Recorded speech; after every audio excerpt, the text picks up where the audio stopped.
आप सभी को एग्जाम नैनो यूट्यूब चैनल में हार्दिक स्वागत है। आज आपका पीजीटी का एग्जाम कंप्लीट हो गया ईएमआरएस का। उसी सीरीज में हम लोग आज देखेंगे कि नॉलेज ऑफ आईसीटी से आपका क्या क्या क्वेश्चन पूछा गया था। अगर आप पीजीटी वाला एग्जाम दिए हैं तो आप चेक कर सकते हैं कि आपका कितना सही हुआ। इसमें हम लोग 3 सब्जेक्ट को देखेंगे। पहला नॉलेज ऑफ आईसीटी, फिर हिंदी और फिर इंग्लिश। तीनों सब्जेक्ट का आंसर की को यहाँ हम लोग चेक करेंगे। और आप सभी को पता है कि हम लोग चैनल में आईसीटी का क्लास करवाए थे और क्वेश्चन से और मेरे नोट्स से जो है मैक्सिमम क्वेश्चन आपको देखने को मिला है। मोर देन 90% क्वेश्चंस जो है आप आसानी से कर सकते थे अगर आप क्लासेस को रेगुलर अटेंड किए थे। क्वेश्चन ज़्यादा हार्ड नहीं पूछा गया आईसीटी में। पहला क्वेश्चन पूछा जा रहा है 26 नंबर कि एक ऑफिस में जो है टोटल 8 कंप्यूटर के बीच एक प्रिंटर को क्या करना है, साझा करना है, यानी शेयर करना है। तो कौन सा कनेक्शन आप यूज करेंगे? तो नेटवर्क वाला चैप्टर से पूछा गया। तो पेन हो गया पर्सनल एरिया नेटवर्क, ये आपको पता है। वाइड एरिया नेटवर्क ये हो गया आपका लोकल एरिया नेटवर्क। और मैन यानी कि मेट्रोपॉलिटन एरिया नेटवर्क। तो इसका सही उत्तर क्या हो जाएगा? ऑप्शन नंबर 3, यानी कि एक ऑफिस में अगर 8 कंप्यूटर के बीच आपको प्रिंटर को साझा करना है तो हम लोग वहां पर कौन सा कनेक्शन यूज करेंगे? लैन कनेक्शन का यूज करेंगे। अब अपना नोट्स में हम डिफेंडर के बारे में नहीं बताए थे आपको, बट इन तीनों के बारे में बताए थे कि माइक्रोसॉफ्ट वर्ड जो है, माइक्रोसॉफ्ट एज जो है और माइक्रोसॉफ्ट एक्सेस जो है, ये सारा जो है एक एप्लीकेशन सॉफ्टवेयर है। बट यहाँ पूछा क्या जा रहा है, देखिए कि कौन सा एप्लीकेशन सॉफ्टवेयर नहीं है। तो आप आसानी से टिक कर सकते थे एलिमिनेशन मेथड से कि माइक्रोसॉफ्ट डिफेंडर जो है ये आपका क्या नहीं होगा, एक एप्लीकेशन सॉफ्टवेयर का एग्जाम्पल नहीं है। नेक्स्ट पूछा जा रहा है कि कौन सा सर्च इंजन जो है माइक्रोसॉफ्ट द्वारा विकसित किया गया। माइक्रोसॉफ्ट का अपना सर्च इंजन जैसा गूगल है उसी टाइप से माइक्रोसॉफ्ट का अपना सर्च इंजन कौन सा है? तो माइक्रोसॉफ्ट का एज जो है माइक्रोसॉफ्ट का अपना वेब ब्राउजर है। तो ये बिंग जो है ये क्या है? माइक्रोसॉफ्ट द्वारा विकसित किया है अपना सर्च इंजन है। तो 28 का आंसर आपका ऑप्शन नंबर 2 हो जाएगा। 29 पूछा जा रहा है कि कौन सा ओपन सोर्स स्प्रेडशीट सॉफ्टवेयर है, यानी कौन सा स्प्रेडशीट को हम लोग एक्सेल के नाम से भी जानते हैं, यानी कौन सा एक एक्सेल सॉफ्टवेयर है जो कि ओपन सोर्स है नेचर में। तो अगर आप देखेंगे तो लिब्रे ऑफिस जो है ये आपका एक ओपन सोर्स वाला स्प्रेडशीट सॉफ्टवेयर है। तो 29 का आंसर आपका ऑप्शन नंबर 1 हो जाएगा, 29 का 1। नेक्स्ट पूछा जा रहा कि निम्न में से कौन सा चैट जीपीटी का सापेक्ष रूप से सही वर्णन करता है, यानी चैट जीपीटी क्या है ये पूछा जा रहा था आपसे। तो चैट जीपीटी क्या है? एक एआई संचालित वर्चुअल असिस्टेंट है। तो ऑप्शन नंबर 3 इसका बिल्कुल आपका सही उत्तर हो जाएगा। Let's move to the question number 31। Question इसी टाइप से भेजा गया है, थोड़ा सा आपको एडजस्ट करना होगा, अभी उसको लार्ज कर देंगे हम लोग, कोई दिक्कत नहीं है। और अब क्वेश्चन नंबर 31 की ओर हम लोग देखेंगे। 31 क्या पूछा जा रहा है आपसे? 31 को देखिए यहाँ पर। 31 बहुत ही आसान सा, कल भी ये क्वेश्चन पूछा गया था फिर ये रिपीट हुआ है कि डॉट docx जो है किस टाइप का फाइल है। तो ये माइक्रोसॉफ्ट वर्ड फाइल का एक्सटेंशन है। ऑप्शन नंबर 3 इसका बिल्कुल सही उत्तर हो जाएगा क्वेश्चन नंबर 31 का।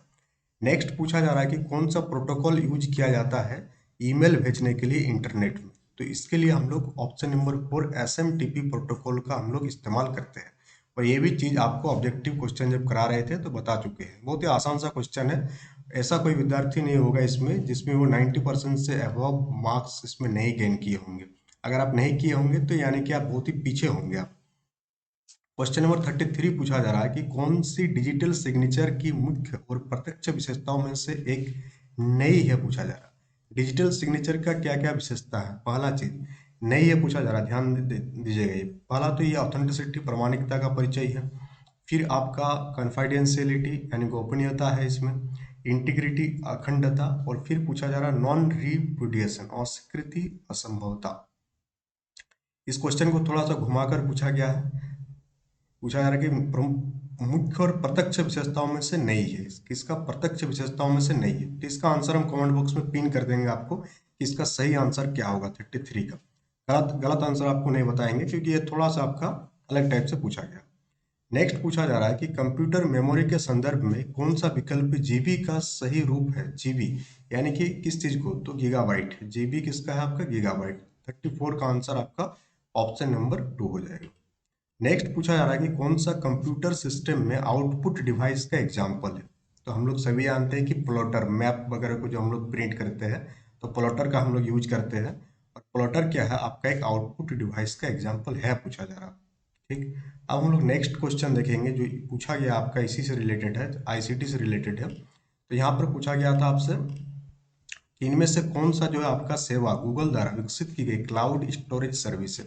तो हम सब लोगों के मोबाइल में क्या है, गूगल ड्राइव है। तो गूगल ड्राइव एक क्लाउड स्टोरेज सर्विस है जो कि गूगल द्वारा डेवलप किया गया है। अगर हम लोग वन ड्राइव की बात करेंगे तो ये माइक्रोसॉफ्ट के द्वारा हो जाएगा, आई क्लाउड एप्पल के द्वारा हो जाएगा, गूगल क्रोम तो एक वेब ब्राउजर का नाम है। कल भी इसी टाइप का एक क्वेश्चन पूछा गया था जिसमें माइक्रोसॉफ्ट वाला पूछा गया था, तो वन ड्राइव आंसर था उसका। नेक्स्ट आपका यूपीएस का फुल फॉर्म पूछा जा रहा है और यू किस चीज को डिनोट करता है ये पूछा गया है। तो यू डिनोट करता है किस चीज को, अनइंटरप्टेबल यू को डिनोट करता है। 37 का आंसर ऑप्शन नंबर 2 हो जाएगा। नेक्स्ट कौन सा एक्सटेंशन जो है वीडियोज के लिए यूज होता है, तो वीडियोज के लिए यूज होता है .wav वेब। फिर पूछा जा रहा है कि कौन सा वैलिड ईमेल एड्रेस नहीं है, तो बहुत ही ध्यान से देखिए, देखेंगे तो यहाँ पर दिखेगा आपको हैच लगा हुआ है जो कि एक स्पेशल करेक्टर है। और ईमेल आईडी में हम लोग @ एक बार यूज कर सकते हैं, बाकी नंबर यूज कर सकते हैं, लेटर यूज कर सकते हैं, बट हम लोग जो स्पेशल करेक्टर है उसको यूज नहीं कर सकते। तो इसका आंसर ऑप्शन नंबर 3 हो जाएगा। सिलेक्ट ऑल के लिए सभी को पता है Ctrl+A का हम लोग इस्तेमाल करते हैं सिलेक्ट ऑल के लिए।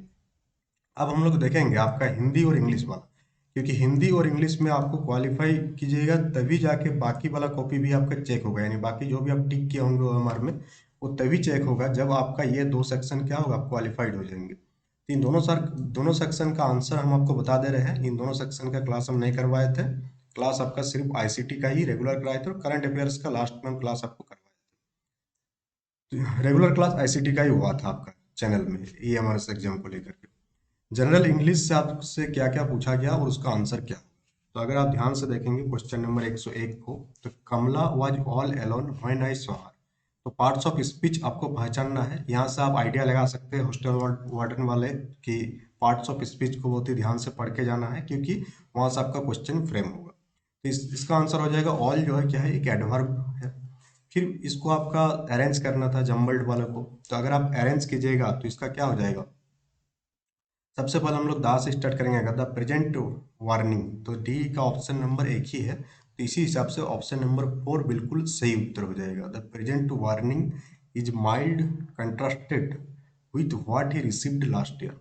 नेक्स्ट पूछा जा रहा है कि इंटीग्रिटी का ऑपोजिट मीनिंग, इंटीग्रिटी का ऑपोजिट मीनिंग क्या होगा। इंटीग्रिटी क्या होता है, इंटीग्रिटी यानी जो एकता को डिनोट करता है, तो ऑपोजिट मीनिंग क्या हो जाएगा इसका, इंटेंसिटी, ओबिसियंस, कंपाइलेंस। कंपाइलेंस ही हो सकता है। 103 का 4 हो जाएगा आपका। 104 पूछा जा रहा है, इसमें एरर फाइंड करना था। तो देखने से पता चल रहा है कि ये जो आपका 50 रुपीज नोट है इसमें आपका एरर है और यहाँ पर ऑप्शन डी होगा, बट यहाँ आप देखेंगे तो डायरेक्ट 4 मार्क आ जाएंगे, बट आप ध्यान से देखेंगे तो ऑप्शन को सफल किया गया। ऑप्शन नंबर 2 में आपको डी दिखेगा, तो 2 का आंसर 104 का आंसर ऑप्शन नंबर 2 हो जाएगा। फिर आपका ये पूछा जा रहा था कि the national highway runs dash hill and plain, तो इसको भी इजीली आप करेक्ट कर सकते हैं कि ओवर हिल एंड प्लेन। फिर 106 पूछा जा रहा था कि फास्टिडियस का नियरेस्ट इन मीनिंग, तो फास्टिडियस का नियरेस्ट इन मीनिंग क्या हो जाएगा, मेटिकुलस। क्या हो जाएगा, मेटिकुलस। फिर पूछा जा रहा है कि इसमें आपको क्लॉज पहचानना है कि कौन सा क्लॉज है।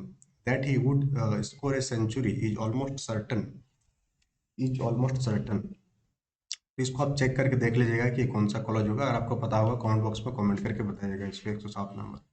नेक्स्ट पूछा जा रहा है कि संत James is dash church nearest my residence, तो इसमें आपको आर्टिकल का यूज करना था और इसमें द चर्च का यूज होता है। वॉइस है आपका I gave you a pen last year, तो सिंपल हो जाएगा कि pen was given to you last year. Next पूछा जा रहा है क्वेश्चन नंबर 110, ये लास्ट क्वेश्चन इंग्लिश का, कि on the way we had lunch of a kind, ये कब बोलते हैं, जब बहुत ही खराब टाइप का कोई खाना वगैरह रहता है तो उसको हम लोग डिनोट करते हैं। तो ऑफ ए पुअर काइंड हो जाएगा। अब हम लोग मूव करेंगे हिंदी वाला पार्ट में। हिंदी में आपसे क्या क्या पूछा गया और उसके बाद जीके वाला पार्ट भी आपको कंप्लीट यहाँ पर करा देंगे। पूछा जा रहा है कि निम्नलिखित विलोमार्थी शब्द युग्मों में कौन सा असंगत पूछा जा रहा है। तो यहाँ देखेंगे तो कनिष्ठ का ज्येष्ठ सही है, निरामिष का सामिस, राज्य का त्याज्य, ठीक है। तो यहाँ पर देखेंगे तो उत्कर्ष का निष्कर्ष जो है ना, यही आपका क्या है, असंगत है। आकाश का पर्यायवाची शब्द तो अंबर, तारापथ, अभ्र, ये तीनों आकाश का पर्यायवाची शब्द है। बट मधुदूत जो है ये आकाश का पर्यायवाची शब्द नहीं है। नेक्स्ट है कि बागजाल का संधि विच्छेद क्या है? तो बागजाल का संधि विच्छेद हो जाएगा आपका बाघ युक्त जाल, ऑप्शन नंबर 4। विरोचित का संधि विच्छेद पूछा जा रहा था आपसे, विरोचित का संधि विच्छेद हो जाएगा वीर युक्त उचित विरोचित। जो व्याकरण को जानता हो उसे हम लोग क्या कहते हैं? व्याकरण कहते हैं। जो व्याकरण को जानता है उसे व्याकरण कहते हैं। वर्तनी की दृष्टि से कौन सा शब्द शुद्ध है? तो वर्तनी की दृष्टि से अगर शुद्ध शब्द देखेंगे यहाँ पर तो बौद्धोत्सव होता है। बौद्धोत्सव आपका सही है। आप यहाँ पर ये वाला चिन्ह का ध्यान रखना था। अनुलोम का विलोम शब्द प्रतिलोम होता है, ये आपको पता ही होगा, 117 का 2। विद्यासागर का सामासिक विग्रह पूछा जाएगा, तो विद्यासागर का क्या हो जाएगा? विद्या का सागर। बेल न कूदे कूदे तंगी, इस कहावत का अर्थ क्या है? इसका अर्थ हो जाता है स्वामी के बल पर सेवक का साहस। फिर आपका बयार किसका पर्यायवाची है? तो बयार जो है ये आपका पवन का पर्यायवाची है। अब हम लोग देखेंगे आपका कौन वाला पार्ट, आपका जीके वाला पार्ट हम लोग कंप्लीट करा देते हैं आपको। 4 सेक्शन हो जाएगा, इधर 2 सेक्शन हो गया, आईसीटी का तीसरा सेक्शन, और जीके वाला पोर्शन भी यहाँ पर आपको हम बता देते हैं। तो जीके वाला पोर्शन का आप आंसर चेक कर लीजिएगा। पहला पूछा जा रहा है, पहला क्वेश्चन है कि विभिन्न राज्यों की विधानसभाओं के बारे में निम्नलिखित कथनों पर विचार कीजिए। सिक्किम राज्य की विधानसभा 30 से अन्यून सदस्यों से मिलकर बनेगी। मिजोरम विधानसभा में 30 से अन्यून सदस्य। इसका जो आंसर होगा वो आंसर हम बता दे रहे हैं, ऑप्शन नंबर 4 होगा। केवल ए और सी आपका जो है सही है। नेक्स्ट है कि संयुक्त राष्ट्र विकास कार्यक्रम यानी कि यूएनडीपी द्वारा प्रकाशित मानव विकास रिपोर्ट 2025 निम्नलिखित में से किस क्षेत्र पर बल दिया है? तो यूएनडीपी का जो ह्यूमन डेवलपमेंट का रिपोर्ट आया 2025 वाला, इसमें किस पर बल दिया गया है? इसमें आर्टिफिशियल इंटेलिजेंसी पर बल दिया गया है। तो ऑप्शन नंबर 2 यानी ऑप्शन नंबर बी इसका बिल्कुल आपका सही उत्तर हो जाएगा। फिर पूछा जा रहा है कि निम्नलिखित में से कौन अंतर्राष्ट्रीय न्यायालय यानी कि इंटरनेशनल कोर्ट ऑफ जस्टिस में न्यायाधीश के पद पर कार्य करने वाले पहले भारतीय? तो बी एन राव इसका सही उत्तर हो जाएगा, ऑप्शन नंबर 4, क्वेश्चन नंबर 3 का। अब हम लोग नेक्स्ट पार्ट देख रहे हैं किसका, आपका जनरल अवेयरनेस सेक्शन का और करंट अफेयर्स वाला सेक्शन का।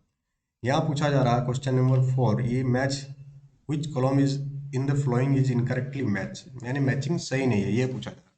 तो इसमें अगर आप ध्यान से देखेंगे तो ये जो 4th नंबर वाला ऑप्शन है ना कि Indian national centre for ocean information, ये 2025 वाला नहीं होगा। ईयर पर हुई इंस्टीट्यूशन और वर्डेड, ये बहुत ही टफ क्वेश्चन था, ये यूपीएससी लेवल टाइप के क्वेश्चन है।